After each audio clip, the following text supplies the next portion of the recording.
परमेश्वर की महिमा हो। आज सुबह के समय हमने जो अध्ययन किया कि शरीर के अनुसार चलना, वॉकिंग इन द फ्लैश, वो कितना खतरनाक है, उसके पहले भाग को देखा।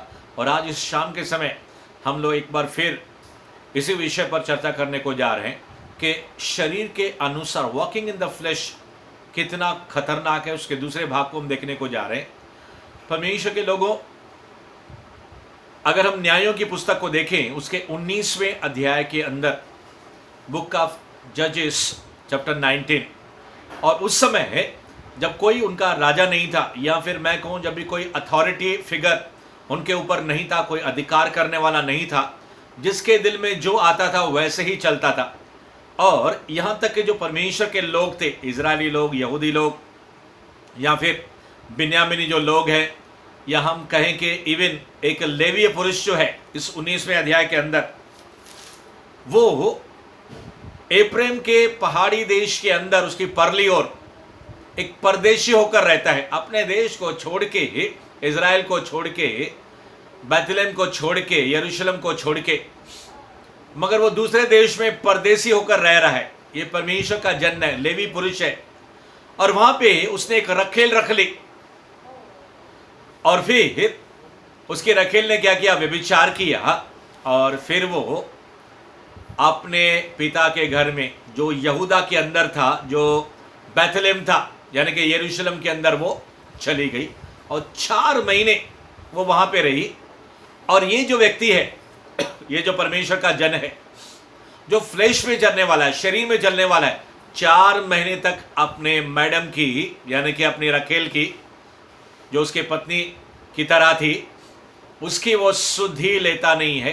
4 महीने के बाद वो उसकी शुद्धि लेने के लिए, उनको वापस अपने यहां ले आने के लिए वहां जाता है, बैतलहम की तरफ जाता है। और जैसे ही इसकी रखेल यानी कि पत्नी इसको मिलती है, तो वो उसे अपने पिता के घर के अंदर लेकर जाती है। और इसका जो पिता है इस औरत का, वो अपने दामाद से मिलकर बहुत ही प्रसन्न होता है। और ये बंदा अपने ससुर के यहाँ 3 रात रहता है। फिर चौथे दिन सुबह सुबह वो उठता है, और वो अपने साथ जो है 2 गधी लेकर आया था, एक सेवक लेकर आया था, और ज़रूरी सामान लेकर आया था, ताकि किसी रीति से अपनी पत्नी यानी कि रखेल को समझा बुझा कर क्या करे, उसे अपने घर वापस लेके जाए। मगर सुबह के समय जैसे भोर को ये उठता है, तो उसका ससुर जो है वो उसको कहता है, अब क्या कर, तू खा पी, मौज कर, आनंद कर, जल्दी भी क्या है, आज का दिन यहाँ पे रुक जाओ। और ये लोग क्या करते हैं? बैठ के खाते हैं, पीते हैं, मजा करते हैं, आनंद करते हैं। ये व्यक्ति चलने को उठता है, मगर उसका ससुर कहता है, अभी काफ़ी टाइम हो गया है, सूरज भी ढल गया है, अब तू क्या कर, आज का रात तू यहीं पे रुक जा, तू यहीं पे टिक जा। 3 दिन वो पहले से ही वहां पे रह चुका है, मगर चौथी रात भी वो वहां पे रहता है।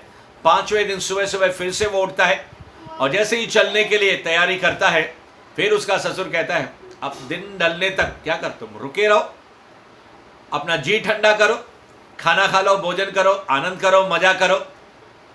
और ये व्यक्ति जो है रुक जाता है थोड़ी देर, और उनके साथ खाना खाता है।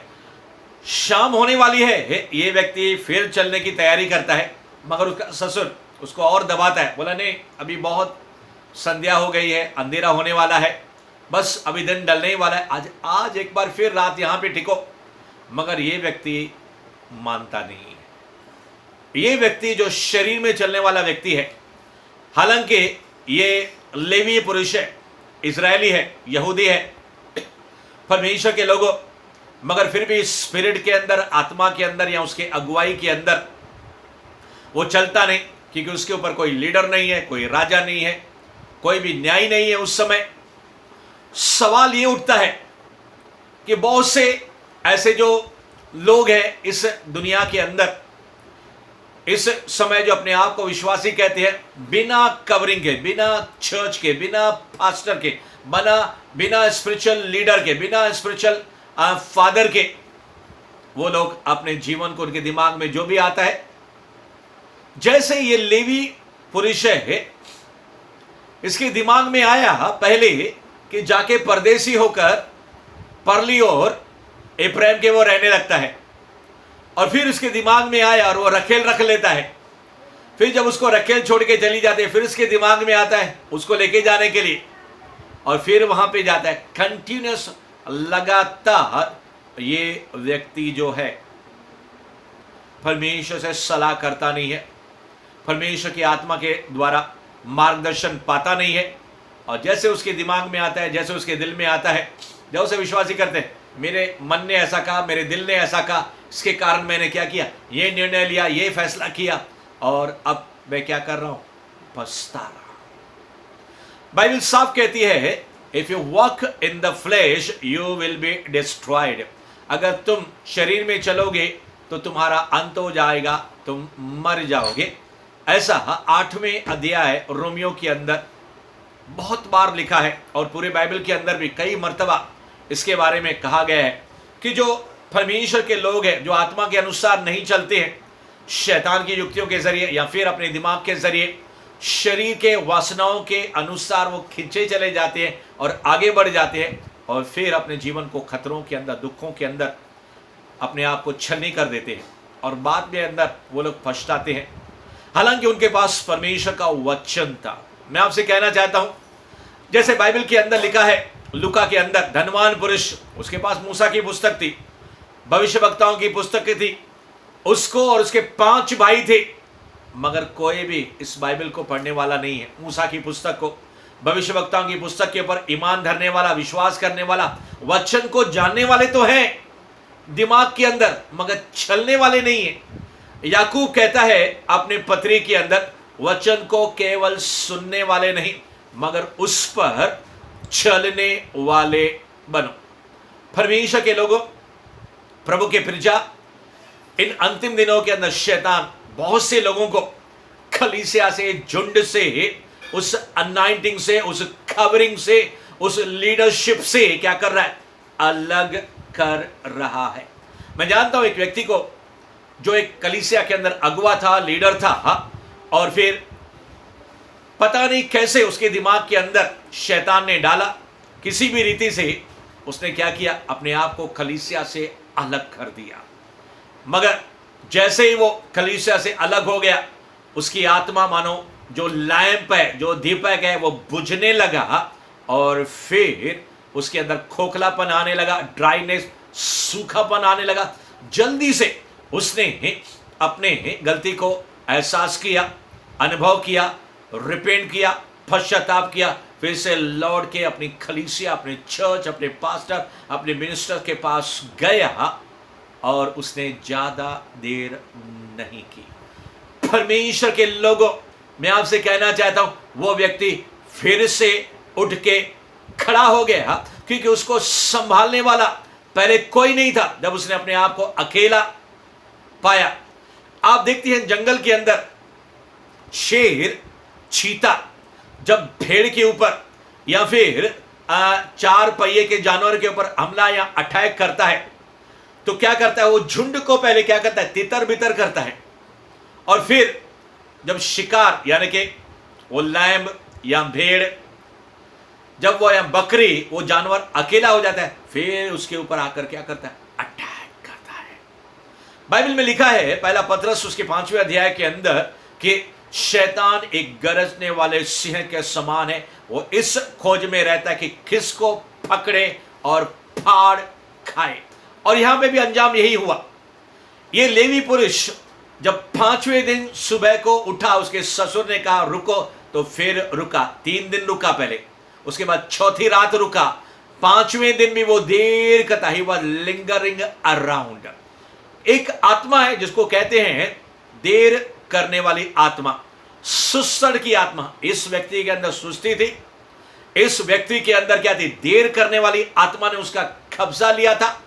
यह व्यक्ति फ्लैश यानी कि शरीर के अनुसार वो चलता था, इसलिए अलग अलग दुष्ट आत्माएं इस व्यक्ति का पीछा कर रही थी, उसको घेर रही थी।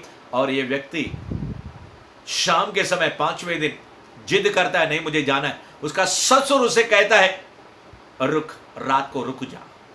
उसको उस रात रुक कर सुबह सुबह दूसरे दिन या तो निकलना था, मगर इस व्यक्ति ने क्या किया, गलत टाइम पे गलत डिसीजन लिया, गलत समय पे गलत निर्णय लिया और शाम के समय क्या किया, निकलने, बस शाम होने वाली है, यानी कि लगभग दोपहर का समय है, बस शाम होने वाली है। उसका ससुर उसको कह रहा है अभी संध्या होने में ज्यादा देर नहीं है, शाम होने वाली, अंधेरा हो जाएगा, तुम आगे जाओगे कि तुम परेशानी में आओगे। मगर इस व्यक्ति ने अपने दिमाग से, अपनी बुद्धि का सहारा लिया, यहोवा की आत्मा के जरिए, स्पिरिट के अनुसार वो चला नहीं।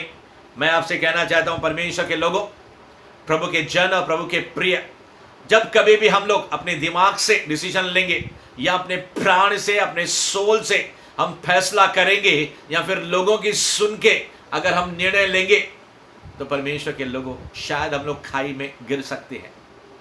धन्यवाद है परमेश्वर के आत्मा का। प्रभु यीशु मसीह ने कहा मैं तुझे अकेला अनाथ ना छोड़ूंगा। और परमेश्वर का वचन कहता है कि मैं तुझे एक, यूहन्ना उसके 14वें अध्याय के अंदर लिखा है कि मैं तुझे एक सहायक दूंगा। परमेश्वर के लोगों, मैं प्रभु के नाम को धन्यवाद देता हूं कि आज परमेश्वर ने हमें अकेला नहीं छोड़ा है, मगर ये व्यक्ति जिसके साथ ससुर उसको सही एडवाइस दे रहा है उस समय कि कम से कम वो रात रुक जा, ये व्यक्ति मानता नहीं है, जल्दबाजी में वो निकलता है। और यहां तक कि जैसे वो आगे निकलता है तो एक जगह पे आते हैं जिस जगह का नाम है यबूस। हालांकि अन्य जाति का ये नगर था, और ये यबूस के तरफ जैसे ही वो उस स्थान में आता है तो इसके साथ जो सेवक था, इसका जो नौकर था, वो भी उसे सलाह देता है कि मालिक अभी हम लोग यबूस के निकट पहुंच के इस नगर के अंदर हम जाएंगे और वहां पे रात को बिताएंगे। मगर ये व्यक्ति उसकी भी मानता नहीं है। परमेश्वर दो व्यक्तियों के जरिए उसको सलाह दे रहा था कि तुम क्या करो, गलत समय पे मत निकलो या फिर गलत समय पे रात मत टिकाओ। ये व्यक्ति शुरू से ही फ्लेश के अंदर, शरीर के अंदर चलने वाला था। मैंने आपसे पहले ही कहा, यरूशलेम को छोड़कर, यहूदा को छोड़कर, इजराइल को छोड़कर ये व्यक्ति कहां गया, एफ्राइम के अंदर परदेसी होकर फरली और रह रहा है। गलत के ऊपर गलत कर रहा है, फ्लेश के ऊपर फ्लेश के अंदर चल रहा है। सुबह की सभा के अंदर मैंने बताया, सैमसन शरीर के अंदर लगातार गलत निर्णय, डिसीजन ले रहा था, परमेश्वर के आज्ञाओं को तोड़ रहा था, वैश्यागामी के अंदर वो बढ़ता जा रहा था। यहां तक कि उसने क्या किया, उस शेर को जिसने उसने 2 टुकड़े करके मार डाला था, उसके अंदर जो हनी थी, मधु था, उसको वो भी नहीं खाना था क्योंकि बचपन से वो नाजीर था। छुरा उसके सर के ऊपर चला नहीं था, मगर भी उसने शेर के मुंह में से मधु निकाल कर खाया। गलती के ऊपर गलती। वैसे ही शाऊल में सुबह के समय के अंदर भी मैंने इस व्यक्ति का नाम लेकर आपको बताया, परमेश्वर की आत्मा के ये व्यक्ति भी, पहला सामुएल अगर उसका 1 से लेकर 31 अध्याय तक पढ़ेंगे, he was the man was walking in the flesh। Beginning में, शुरू में वो सही जा रहा था, मगर धीरे धीरे धीरे धीरे शैतान ने उसका कब्जा लिया और फ्लेश के अंदर, शरीर के अंदर वो चलने लगा। अंत के अंदर तो ये शाऊल, पहला इजराइल का राजा, अभिषिक्त जन जिसके ऊपर अनॉइंटिंग भेजा गया था, वो व्यक्ति अंत के अंदर भूत सिद्धि करने वाले, जादू टोना करने वालों को, जिन जादू टोना और भूत सिद्धि करने वालों को ऐसे ही शाऊल ने अपने नगर, अपने देश से निकाल दिया था। मगर जब यहोवा, जब सैमुएल नबी मर गया या फिर परमेश्वर उससे बात नहीं करने लगा, तो जादू टोना करने वालों को ढूंढने लगा। अंत के अंदर खुद की ही तलवार से अपने आप को मार डाला। जब अमालेकियों ने उसको घेर लिया, शत्रुओं ने उसको घेर लिया। मेरे प्रियो, शत्रु जाल बिछाता है उन लोगों के लिए जो शरीर या फ्लेश के अंदर चलते हैं। ये लेवी पुरुष जो है वो क्या कर रहा है, लगातार एक के ऊपर एक गलती और गुनाह करके फ्लेश और शरीर में चल रहा है, और फिर वो रात के समय वहां पे भी रुकता नहीं है, अपने सेवक की भी मानता नहीं है, आगे बढ़ जाता है। वो कहते हैं हम रामा में या गब्बा में, जहां पे हमारे लोग हैं, उसको भरोसा था रामा या गब्बा के अंदर हमारे क्या है, भाई हैं, हमारे क्या बोलते हैं, परमेश्वर के लोग हैं, विश्वासी लोग हैं, पुराने नियम के ऊपर विश्वास रखने वाले, वो वहां पे पहुंचता है, अंधेरा हो जाता है। कोई व्यक्ति उसको अपने घर में रखता नहीं है, शायद उसको कोई सराय भी मिलता नहीं है, या होटल मिलता नहीं है, या लॉज मिलता नहीं है, चौक के अंदर जाकर वो बैठ जाता है, अंधेरा हो जाता है। शाम के समय एक बुढ़ा बुजुर्ग अपने खेत के अंदर काम करके जब वो लौट रहा था, इस व्यक्ति के पास आता है और बातें करने के बाद उन्हें बताता है कि तू कहाँ से आता है और कहाँ जा रहा है।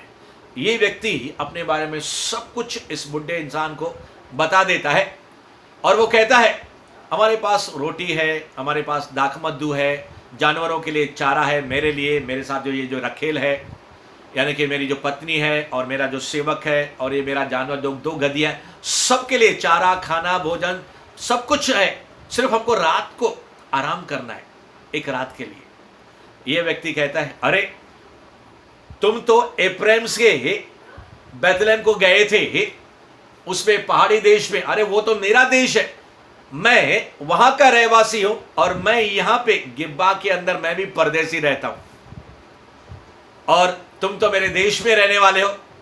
ये बुढ़ा क्या करता है, अपने घर में लेके जाता है, और ये व्यक्ति सोचता नहीं है कि इस बुढ़े के घर में जाना है, इस बुजुर्ग इंसान के घर के अंदर जाना है या नहीं।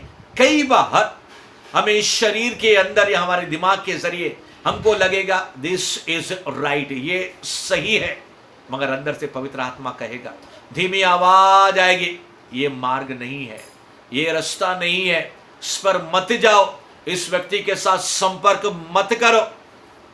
ये दो व्यक्तियों को रिजेक्ट कर चुका था तीसरी बार, क्योंकि ये व्यक्ति लगातार फ्लेश और शरीर में चलने वाला व्यक्ति है।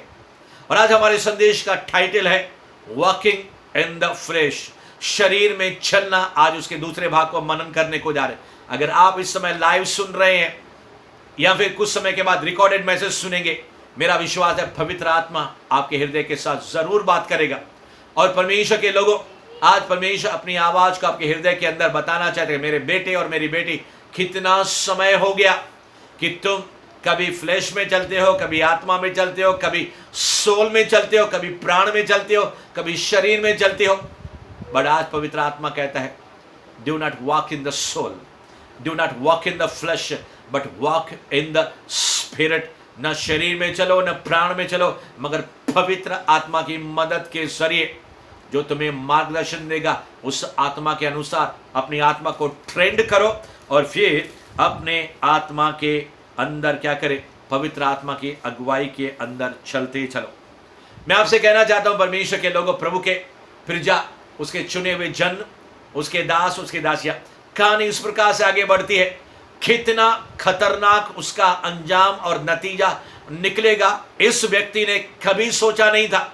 जैसे वो रात के पहर के अंदर वो सब खाने पीने लगे, ये उसका सेवक, ये व्यक्ति जो लेवी पुरुष था, जो परमेश्वर के घराने से आया हुआ व्यक्ति था, लेवी लोगों का काम ही था परमेश्वर के मंदिर के अंदर, परमेश्वर के क्या बोलते हैं, उसके निवास स्थान के अंदर रहना, टिकना, उसके उपस्थिति में रहना, परमेश्वर की मिनिस्ट्री यानी कि सेवा करना।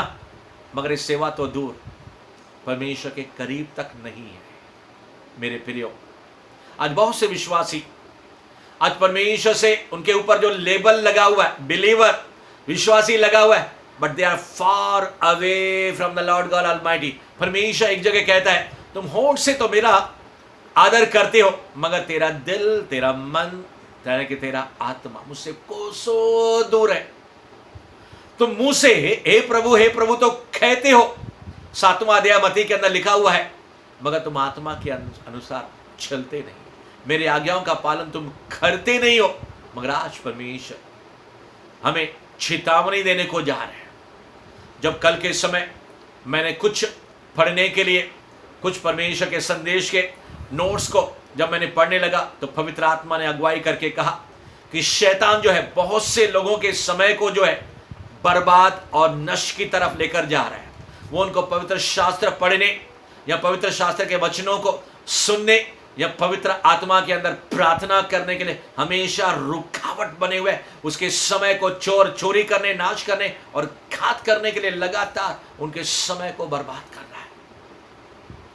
परमेश्वर के लोगों, ये व्यक्ति जैसे ही खाने पीने लगा तो नगर के जो लुच्चे थे उस नगर के अंदर बिन्यामीन, यानी कि मानो इसके जो इज़राइल के 12 गोत्र में से उनमें से एक गोत्र था बिन्यामीन, और ये जो गोत्र था लेवी पुरुष था, ये जो अपने रखेल को लेकर बैतलहम से, यहूदा से लेकर अपने उस प्रदेश के अंदर जहां पे वो रहता था एफ्राइम की तरफ चलने लगा था, ये उसके भाई बंधु ही थे उस नगर के अंदर रहने वाले, मगर ये लोग लुच्चे लोग थे।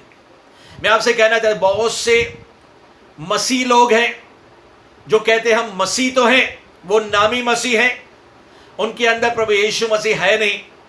3 अध्याय 20 वचन के अंदर, रेवलेशन के अंदर प्रभु यीशु मसीह कहता है कलीसिया से, I am knocking at the door, मैं दरवाजे पर खड़ा हुआ खटखटा रहा हूं। मैं कलीसिया के अंदर नहीं हूं, मैं तेरे अंदर नहीं हूं, मैं तेरे अंदर आना चाहता हूं। परमेश्वर के लोग, ये लुच्चे लोग, उन्होंने घर को घेर लिया और यहां तक कि उनके अंदर लिंगिक समलिंगिक का पाप था, यानी कि वैश्यागामी पुरुष पुरुष के साथ, जैसे सदोम और गमोरा के अंदर लोग थे।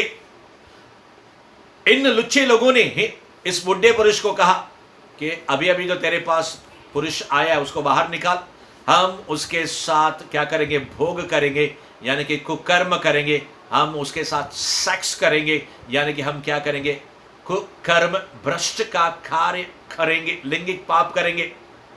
मगर ये व्यक्ति कहने लगा, ये काम मत करो, चाहिए तो मेरी बेटी है या फिर इस व्यक्ति की रखेल है, मैं उसको तेरे सामने कर देता हूं।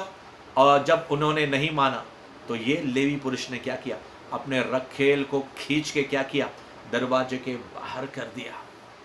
और इन लुच्चे लोगों ने क्या किया, इस लेवी पुरुष की रखेल को लिया और गैंग रेप किया, यानी कि उन्होंने बलात्कार किया, व्यभिचार किया।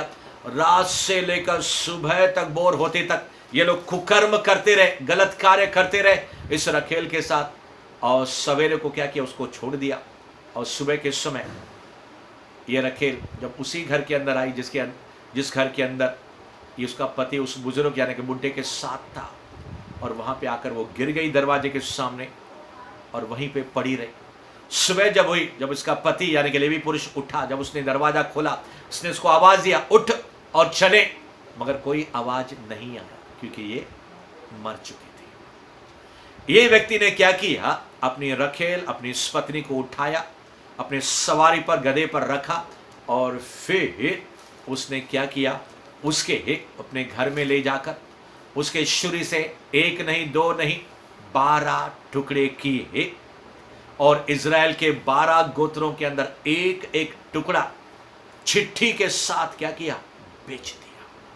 और जब इज़राइल लोगों को मालूम पड़ा, और फिर जब उन इज़राइली लोगों ने इस पुरुष के साथ मुलाकात की, लेवी पुरुष के साथ, इसने जब अपना पूरा हाल बताया कि मैं जब गिब्बा में था, गया, उसने पूरी कहानी बताई, मैं वहाँ यरूशलेम में गया था, बैतलहम में अपनी रखेल को लेकर जब लौट रहा था, गिब्बा में जब रात को मैं रुका तो नगर के अंदर लुच्चों ने घेर लिया और उन्होंने मुझे भी मारना चाहा, मुझे घात करना चाहा। अब पता नहीं ये व्यक्ति शायद झूठ भी बोल रहा है यहाँ और अपने मन से शायद वो कह रहा है, और फिर आगे कहता है कि उसने मेरे रखेल को क्या किया, कुकर्म किया, और इसी कारण मेरे रखेल मर गए। ये सुनकर इसके जाति भाइयों को, इजरायली लोगों, सारे लोगों को गुस्सा हो गया और सारे लोग इकट्ठा हो गए। और इन लोगों ने क्या किया, पहले बिन्यामीन के यहाँ संदेशा भेजा कुछ लोगों के जरिए कि जिन लुच्चे लोगों ने कार्य किया उनको हमारे सामने लाओ, हम उनको खत्म करेंगे। मगर बिन्यामीन इन लोगों को भी क्या हो गया, गुस्सा हो गया। ये लोग लगभग 4 लाख के पुरुष थे, तलवार चलाने वाले इजरायली, और वो लोग जो थे कितने, बिन्यामीन 25-26 हजार के लगभग लोग थे। और जब घमासान युद्ध हुआ तो जब इजरायली ने बिन्यामीनी के ऊपर अटैक, आक्रमण किया, तो बिन्यामीनी ने पहले ही दिन क्या किया, 22,000 इजरायली लोगों को खत्म कर दिया। दूसरे दिन उन्होंने फिर से, इजरायली लोगों ने फिर से अटैक किया, आक्रमण किया, और दूसरे दिन ये इजरायली लोगों को, बिन्यामीनों जो इनके भाई बंधु थे, उन्होंने इजरायली लोगों का क्या, फिर मार गिराया। 18,000 लोग दूसरे दिन ये इजरायली पुरुष क्या हो गया, मर गया। तीसरे दिन इन्होंने फिर से अटैक किया, फिर आक्रमण किया अपने भाइयों पर, और फिर इन इजराइल लोगों के तीसरे दिन 30 लोग यानी कि लगभग 40,000 30 लोग मर गए। चौथे दिन इन्होंने क्या किया, अपने अलग अलग लोगों को घात के अंदर बिठा दिया था। ये तीसरे दिन के चौथे दिन जो भी है बाइबल के अंदर, मैं आपसे कहना चाहता हूं, ये तीसरे दिन के चौथे दिन इन्होंने जब आक्रमण किया, इन्होंने घातकों को बिठा दिया, और जब नगर से बाहर निकल के ये बिन्यामीनी लोग आए तो इजराइल लोगों ने क्या किया, उनको अब उनके अपने नगरों से बाहर निकाल कर बिन्यामीनी लोग समझने लगे कि इजराइल लोग क्या हो रहे हैं, हमसे डर कर भाग रहे हैं, मगर उन्होंने छुप के घातकों को बिठा दिया था, और घातकों ने यानी कि इजरायली लोगों ने बिन्यामीनी को ऐसा मारा कि 25,100 लोग, 25,100 लोग बिन्यामीनी लोग मर गए। और ये तीसरे के चौथे दिन लगभग 65,130 लोग मर गए। मैं आपसे कहना चाहता हूं परमेश्वर के लोगों, एक व्यक्ति ये लेवी है, फ्लेश के अंदर चलता है, लगातार फ्लेश के अंदर चलता है, और अंजाम क्या होता है, उसकी रखेल मर जाती है, उसको कुकर्म किया जाता है उसके साथ। और यहां तक कि इजरायली लोग 40,030 लोग, और यहां तक कि 25,100 बिन्यामीन के लोग मर जाते हैं। एक व्यक्ति गलत डिसीजन लेता है, फ्लैश में चलता है। मैं आपसे कहना चाहता हूं, अगर कलीसिया में, अगर घर के अंदर लोग फ्लैश के अंदर, शरीर के अंदर चलेंगे, तो बहुत से लोगों का पतन होगा, नाश होगा। और परमेश्वर के लोगों, आज एक बार फिर पवित्र आत्मा कहता है, अगर तुम शरीर के अंदर दिन बिताओगे तो आत्मा जो है अंदर से क्या बोलते हैं, अंदर से पुकारेगी कि तुम शरीर के कामों को क्या करो, नाश करो, उसके क्रियाओं को नष्ट करो। यही रोमियो के अंदर लिखा हुआ है। और बाइबल के अंदर लिखा हुआ है, गलतियों उसका 5वां अध्याय है। मैं आपसे कहना चाहता हूं, 16 पद से मैं आपके लिए पढ़ने को जा रहा हूं, और वहां पे भी आत्मा और शरीर के बारे में कहा गया है।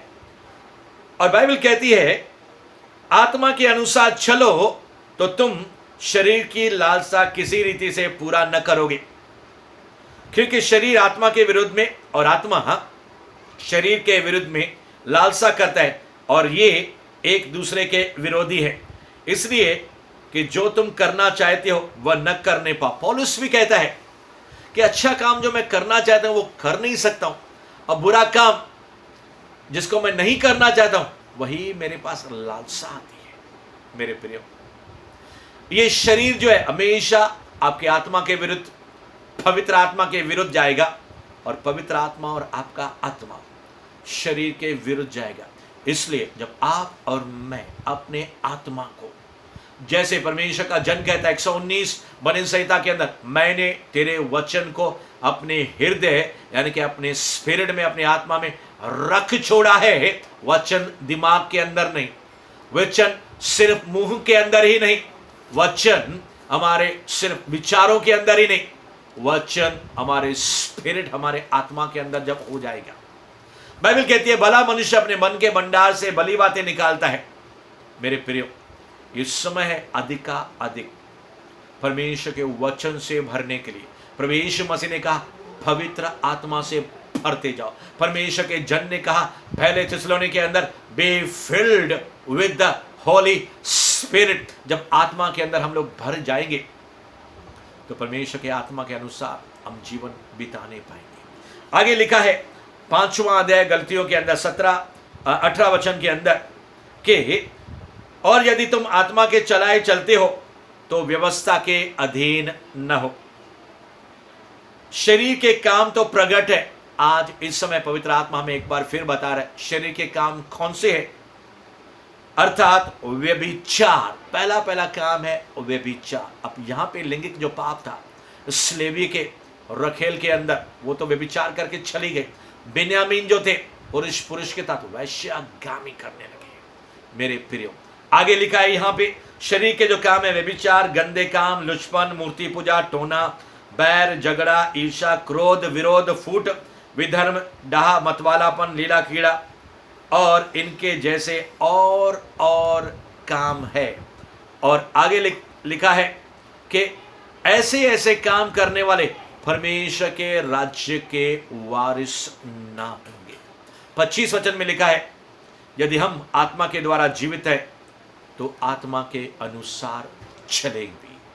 प्रभु यीशु मसीह जिस दिन हमारे हृदय के अंदर आए, पवित्र आत्मा ने छाप लगाई और फिर जैसे हमने पानी का बपतिस्मा लिया और पवित्र आत्मा से हम लोग भर गए, और जैसे हमारा जन्म पवित्र आत्मा से हुआ है और जैसे हम पवित्र आत्मा से भरे हुए हैं, तो परमेश्वर के लोगों आइए आने वाले समय के अंदर हम परमेश्वर के साथ वाचा बांधे कि प्रभु बहुत हो गया शरीर के अंदर जीना, मगर अब इन अंतिम दिनों के अंदर जब समय बहुत कम है और शैतान बहुत से लोगों को नरक की आग की तरफ ढकेल रहा है, तो परमेश्वर के लोग आज अपने आप को तैयार करें, परमेश्वर के वचन और आत्मा के जरिए और आत्मा के जरिए चलने के जरिए अपने आप को प्रभु के हाथों में सौंपेंगे। आइए हम प्रार्थना करेंगे। परमेश्वर पिता, इस समय मैं दुआ करता हूँ, प्रार्थना करता हूँ, मेरे जितने भी प्रियजन हैं अगर आज तक प्रभु शरीर के अंदर चले हैं, तो परमेश्वर मैं उनके साथ मिलके उनके साथ दुआ करता हूँ, प्रार्थना करता हूँ, प्रभु हमारे गुनाहों को तो क्षमा कर और पवित्र आत्मा हमारा तो कब्जा ले, और पवित्र आत्मा आप हमारा मार्गदर्शन करें। आप हमारे लीडर हैं और इस अंतिम समय के अंदर हमारी सहायता करें। इस सारी प्रार्थना पिता प्रभु यीशु के नाम में पवित्र आत्मा के सामर्थ के जरिए हम लोग मांगते हैं। हम सब ने कहा यीशु के नाम में, आमीन एंड आमीन। Bless you and God bless you.